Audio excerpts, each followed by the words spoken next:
This past week I was in Colorado and I had to make a little booth, a little sound booth that was, makeshift.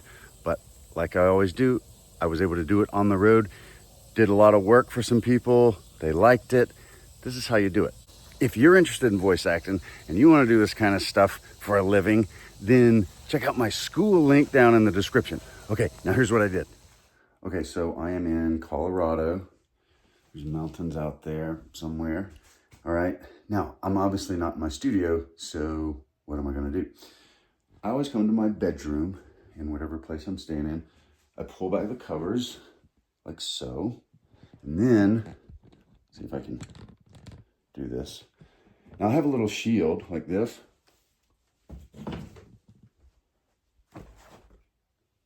So I set that there. You don't have to have a sound shield. You could use a stack of pillows.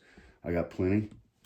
I could ransack the house for couch cushions, duffel bags, whatever I want.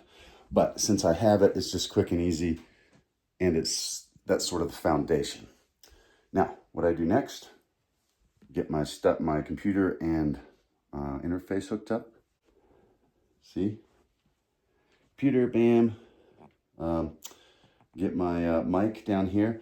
Now, here's the fun part. To complete it all, I will take these little covers and do one of these. Okay, see how see how we're doing?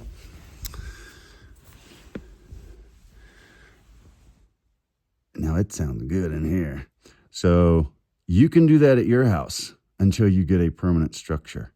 Don't overthink this. Don't let this keep you from making art with your voice, okay?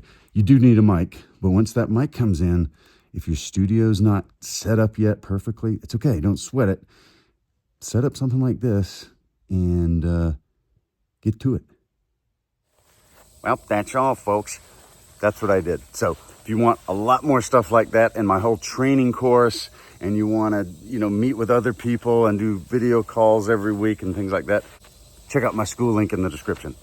See you over there.